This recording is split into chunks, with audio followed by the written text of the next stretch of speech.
खुलुमबाय स्टुडिअ दं आङो राकेश रामसेर बे समाव दुलाराय बर' फरायसा आफादनि लोगो गाहाय नेहाथारि बिथां दिनेश ब्रह्मआ गोनांथार आयदाखौ लानानै खौरां मेल खुंदों आरो बे खौरां मेलनि गेजेरजों बिथाङा फोसावना होदों देग्लायनि मधुराम बर' साबसिन फोरोंगिरि बान्था बे बान्था मोननाय बिथांमोननि मुंफोरखौ फोसावथिना होदों एबसुनि लोगो गाहाय नेहाथारि बिथां दिनेश ब्रह्म बिथाङा बोसोरफ्रोमबो होबोनाय बायदिनो देग्लायबो जे मधुराम बर' साबसिन फोरोंगिरि बान्था मोननो हानाय बिजाथिफोरनि मुं फारिखौ बे समाव फोसावना होदों लोगो गाहाय नेहाथारि बिथां दिनेश ब्रह्म बिथाङा देग्लाय मधुराम बर' साबसिन फोरोंगिरि बान्था 2025 नि जे एलिमेन्टारि आरो सेकेन्डारि आयदानि बा बान्था मोननो हानाय बिजाथिफोरखौ बिथाङा फोसावथिना होदों सेकेन्डारि आयदानि थामहिनबा सेकेन्डारिनि साबसिन बान्था मोननो हानाय जे मुं बे बिमुंखौ बिथाङा फोसावथिना होदों जे देग्लाय देवबार रामसियारि बे देवबार रामसियारिया बे समाव सेकेन्डारिनि जे साबसिन मधुराम बर' बान्था बे बान्थाखौ बिथाङा मोननो हादों बिथाङा बर'मा हिनजावसा गोजौ फरायसालिनि गाहाय फोरोंगिरि महरै बिथाङा हाबा मावगासिनो दङ आरो बिथांखौ दुलाराय बर' फरायसा आफादा सायख'दों जे मधुराम बर' साबसिन फोरोंगिरि बान्था महरै सायख'दों आरो बे बान्थाखौ फैगौ सनदारियाव देग्लाय 2025 मायथाइनि थाखाय दुलाराय बर' फरायसा आफादनिफ्राय मधुराम बर' साबसिन फोरोंगिरि बान्थाखौ मोननो हादों बर'मा हिनजावसा गोजौ फरायसालिनि गाहाय फोरोंगिरि मुस्रि देवबार रामसियारि बिथां आरो बेनि अनगायैबो एलिमेन्टारि लेभेलनि जे साबसिन मधुराम बर' बान्था बे बान्थाखौ मोननो हादों UNB मेम'रियेल एमइ स्कुलनि लोगो फोरोंगिरि बिथां बासिराम बसुमतारी बिथाङा मोननो हादों एलिमेन्टारि लेभेलाव मोननो हादों उदालगुरि जिल्लानि अरांनि UNB मेम'रियेल एमइ स्कुलनि फोरोंगिरि बासिराम बसुमतारी बिथां सानैखौबो जोङो मधुराम बर' साबसिन फोरोंगिरि बान्था मोननो हानायनि थाखाय दुलाराय बर' फरायसा आफादखौ जोङो साबायखर बावहरबाय आरो बे बान्थाखौ फैगौ 14 मार्च 2025 मायथाइ थामहिनबा दुलाराय बर' फरायसा आफादनि 57थि बोसोरसालिया जुथुमानि नैथि हाबाफारियाव होगोन होनानै फोसावथाय होदों बिथां दुलाराय बर' फरायसा आफादनि लोगो गाहाय नेहाथारि बिथां दिनेश ब्रह्म बिथाङा आरो बेनि अनगायैबो गुथि मिरु रोंगौसा सायख' आनजाद बे आनजादाव जाय बिथांमोना बान्था मोननो हादोंमोन बे बान्था मोननो हानाय बिथांमोननोबो फैगौ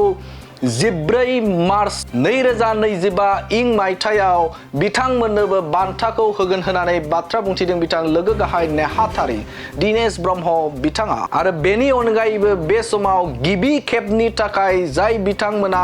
बे समाव साहित्य एकाडेमि आरो पद्मश्री बान्था मोननो हादोंमोन बे मोननो हानाय गेदेमा बिथांमोननोबो देग्लाय मान बावनाय हाबाफारि लागोनखौ मिथिहोदों बिथां लोगो गाहाय नेहाथारि दिनेश ब्रह्म बिथाङा आरो बेनि अनगायैबो बे समाव फैगौ 57थि एबसुनि बोसोरसालिया जुथुमा बे जुथुमायाव मोनसे गोनांथार आयदाखौ लानानै मोनसे सावराय जुथुम लानाय जागोनखौ मिथिहोदों एबसुनि लोगो गाहाय नेहाथारि बिथां दिनेश ब्रह्म बिथाङा बुंथिदों जे बे समाव सोलोंथाइ आयदाखौ लानानै 30,000 बिटिआर ओनसोलनि थामहिनबा बिटिआरनि अनगायै गुबुन गुबुन जायगानि फरायसाफोरखौ लानानै मोनसे स्टुडेन्ट एजुकेशन युथ कनक्लेव लानायनि बाथ्राखौबो फोरमायथिदों एबसुनि लोगो गाहाय नेहाथारि दिनेश ब्रह्म बिथाङा आरो बे आयदायाव थामहिनबा बे सावराय जुथुमाव मिरुनि सोलोंथाइ मन्त्रि बिथां धर्मेन्द्र प्रधान बिथाङाबो बाहागो लागोनखौ मिथिहोदों आरो बेनि अनगायैबो गोबां गेदेमा सुबुंफोर जाय इसरोनि गोबां गेदेमा सुबुंफोराबो बे हाबाफारियाव बाहागो लागोनखौ मिथिहोदों एबसुनि लोगो गाहाय नेहाथारि बिथां दिनेश ब्रह्म बिथाङा गिबियावनो जों दुलाराय बर' फरायसा आफादनिफ्राय साफ्रोमनिसिबो गोजोन फुंबिलिनि गाहाम हामलायनायखौ बावहरबाय जों मोनसे गोनां बाथ्राखौ लानानै दिनै नोंथांमोननि सेराव जों फैदों आरो नोंथांमोननो जों फोरमायनो नागिरदों आरो आंजों लोगो दङ दुलाराय बर' फरायसा आफादनि मानिनां सोलोंथाइ नेहाथारि सोमावसार बसुमतारी दुलाराय बर' फरायसा आफादा जोंनि जे जारिमिनारि जथुम्मा 52 बोसोरसालि जथुम्मा बेखौ देग्लाय जोङो बड'फानि जोनोम थावनि क'क्राझार जिल्लानि दतमायाव जोङो सानब्रैनि हाबाफारि लानानै फैगौ 13, 14, 15 आरो 16 मार्च 2025 मायथाइयाव जोङो खुंनो लादों आरो बे हाबाफारिनि गेजेरजोंनो दुलाराय बर' फरायसा आफादा गोदोनिफ्रायनो होबोबाय थानाय जोङो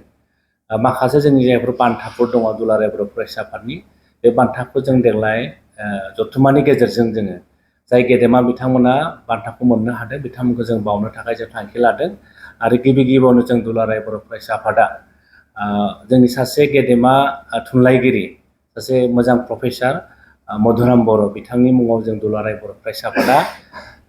सेकेन्डारि आरो एलिमेन्टारि लेभेलनि जों बर' मिडियामनि फोरोंगिरिफोरनो जों बान्था बावनाय जायो आरो देग्लाय 2025 मायथाइनि थाखाय जोङो सेकेन्डारि आरो एलिमेन्टारि सेक्सनाव जोङो बर' बिजोंनि सानै गेदेमा फोरोंगिरि बिथांमोनखौ जों बान्था बावनो नागिरदों आरो बेनि थाखाय दुलाराय बर' फरायसा आफादा जों मोनसे जुरि बर्ड जों दानानै होदोंमोन आरो बे जुरि बर्डआ जिल्ला आफादनिफ्राय फैनाय माखासे फोरोंगिरिफोरनि फारिलाइखौ बिथांमोना नायबिजिर आरो जुरि बर्डआ जोंनो सानै फोरोंगिरिनि एलिमेन्टारि आरो सेकेन्डारिनि थाखाय जोंनो दुलाराय बर' फरायसा आफादनो जों गथायबाय आरो सेकेन्डारियाव देग्लाय 2025 मायथाइनि थाखाय दुलाराय बर' फरायसा आफादनिफ्राय मधुराम बर' साबसिन फोरोंगिरि बान्थाखौ मोननो हादों बर'मा हिन्जावसा गोजौ फरायसालिनि गाहाय फोरोंगिरि मुस्रि देवबार रामसियारि बिथां आरोबाव एलिमेन्टारि लेभेलाव मोननो हादों उदालगुरि जिल्लानि अरांनि UNB मेम'रियेल एमइ स्कुलनि फोरोंगिरि बासिराम बसुमतारी बिथां सानैखौबो जोङो मधुराम बर' साबसिन फोरोंगिरि बान्था मोननो हानायनि थाखाय दुलाराय बर' फरायसा आफादनो जोङो साबायखर बावहरबाय आरोबाव जों दुलाराय बर' फरायसा आफादा 9थि मिरु रोंगौथि सायख' आनजाद जायफोरा टप 3 मासिखौ मोननो हादों 9 आरो 10 नि थाखाय बिथांमोनखौबो जोङो दुलाराय बर' फरायसा आफादनि बोसोरसेल' जथुम्मानि गेजेरजों बिथांमोनखौ जों बरायगोन मान बावगोन आरो बिनि अनगायैबो दुलाराय बर' फरायसा आफादा गिबि खेबनि थाखाय देग्लाय जोङो मोनसे थांखि लादों बे थांखियानो जाहैबाय जाय बर' लिरगिरि बिथांमोना साहित्य एकाडेमि बान्थाखौ मोनो 2005 मायथाइनिफ्रायनो बर'फ्रा साहित्य एकाडेमि बान्थाखौ मोननो हादों नाथाय दुलाराय बर' फरायसा आफादा जोङो बिदि कनफारेन्सआव जों बरायनाय जायाखैमोन नाथाय देग्लाय गिबि खेबनि थाखाय जों मोनसे थांखि लादों जे जाय गेदेमा लिरगिरि बिथांमोना बर'आव साहित्य एकाडेमि बान्था मोनो बेखौ देग्लायनिफ्राय जोङो मान बावनो लादों आरो जों देग्लाय दुलाराय बर' फरायसा आफादा 52थि बोसोरसालि जथुम्मायाव 3 जोंनि गेदेमा लिरगिरि बिथांमोना साहित्य एकाडेमि बान्था मोननो हादोंमोन फारियै अरन राजा बसुमतारी बिथां आरो बिनि उनाव भारजिन जेकबा मुसाहारि आरो सेल्फ मेड रानि बर' बिथांमोनखौबो जोङो जथुम्मानि गेजेरजों मान बावनो थाखाय जों थांखि लादों आरोबाव जोंनि बर'नि गेजेराव सासे आगोमा पद्मश्री बान्था मोननो हानाय गुवाहाटी मुलुगसोलोंसालिनि प्रफेसार डक्टर अनिल बर' बिथांखौबो जोङो जथुम्मानि गेजेरजों पद्मश्री बान्था मोननो हानायनि थाखाय बर' हारियाव गोग्गानाय लाबोनो हानायनि थाखाय जोङो बान्था बावनो थाखाय जों मान बावनो थाखाय बिथांखौ जोङो आखायाव लादों आं बिनि उनाव दुलाराय बर' फरायसा आफादनि 52थि बोसोरसालि जथुम्मानि नैथि सानाव अर्थात 14 मार्चआव जोङो सानजौफुनि 12 रिंगायाव जों मोनसे मोजां हाबाफारिनि गेजेरजों जों बेखौ बावगोन आरोबाव नोंथांमोननो फोरमायनानै मोजां मोनदों जोङो फैगौ 14 मार्चआव जोंनि जथुम्मायावनो जों मोनसे इडुकेसन एन्ड इउथ कनक्लेभ सोलोंथाइ आरो लाइमोन जथुम जों लादों आरो बे लाइमोन जथुम आरो सोलोंथाइ आरो लाइमोन जथुमाव जोङो गाहाय आलासि महरै भारतनि सोलोंथाइ बिफाननि मन्त्रि डक्टर धर्मेन्द्र प्रधान बिथांखौ जों हांख्रायदों आरो बिथाङाबो जोंनि हाबाफारियाव बाहागो लागोन आरो बिनि अनगायैबो बे हाबाफारियाव जोङो सासे जर'खा आलासि महरै जों हांख्रायदों बिथाङा मोजां जोंनि सिगाङाव बाथ्रा बुंगोन आरो बिथाङानो जाहैबाय इसर'नि former director doctor Sudhir Kumar इन्डियान स्पेस रिसार्च अर्गेनाइजेशननि फर्मार डाइरेक्टर बिथाङाबो जोंनि गेजेराव जर'खा आलासि महरै बाहागो लाफैगोन आरो बे हाबाफारिनि गेजेरजोंनो जों जायफोरखौ जोङो बान्था दुलाराय बर' फरायसाफोर बान्था हिसाबै फोसावबाय जायफ्रा मोननो हादों बिथांमोनखौ जों बरायगोन आरो बे हाबाफारियावनो जोङो गासै फरायसाफोरखौ जोंनि जायफोर कलेज दङ इउनिभारसिटि दङ आरो स्कुलफोर दङ जायफ्रा 9, 10 फरायनाय गासै 30,000 गेदारिं जों बे फरायसाफोरखौ जों हांख्रायनाय जादों आरो बे फरायसाफोरखौ हांख्रायनानै भारतनि सोलोंथाइ बिफाननि मन्त्रि डक्टर धर्मेन्द्र प्रधान आरो इसर'नि former director doctor Sudhir Kumar बिथांमोना फरायसाफोरजों इन्टारेक्ट खालामगोन आरो फरायसाफ्राव बिथांमोनजों मोजां मोनसे नलेज मोननो हागोन होननानै जोंहा मोनसे फोथायनाय दङ बिनि अनगायैबो जोङो टेलिस्कपनि गेजेरजों सलार सिस्टेमनि जेसेबां जोंनि ग्रहसाफोर दङ बेखौबो जों डाइरेक्टलि नायनो हानायनि मोनसे बेब'स्थाखौ जों खालामबाय थादों आरो दुलाराय बर' फरायसाफोरा बेफोर गासै हाबाफारिखौ जोंनि जायफोर फरायसाफोर दङ बिथांमोननि इयुननि थाखायनो खालामदों ओंखायनो जोङो जोंनि कलेजनि प्रिन्सिपाल स्कुलनि हायार सेकेन्डारिनि प्रिन्सिपाल गाहाय फोरोंगिरि बिथांमोननो जों लाइजाम हरदों जे गासै फरायसाफोरखौ जों जि गिदिर थांखि आरो नोजोरखौ लानानै जों जि फरायसा लाइमोन आरो सोलोंथाइनि सायाव जि मोनसे जोङो सावरायनो लादों बेवहाय गासै फरायसाफोरखौ जोङो बाहागो लानो थाखाय जों दिनै खावलायगोन आरो फोरोंगिरिफोरखौबो गोरायुंफोरखौबो जोङो गावबा गावनि फरायसालिनि फरायसाफोरखौ बे मोजां मोनसे हाबाफारियाव बाहागो लानायाव सुबिदा खालामनो थाखाय जों खावलायदों आरो जों मोनसे टपिक्स लादों बे टपिक्सआनो जाहैबाय empowering youth for vibrant Bodoland for विकसित भारत माने गेरेमसा बड'लेण्ड आरो मोनसे जौगासार भारतनि थाखाय लाइमोनफोरखौ फोहोमनाय एबा गोहोगोरा खालामनाय बे आयदानि सायाव जोङो मोनसे सावरायनो लादों आरो बिनि गेजेरजोंनो खनसेबाव आङो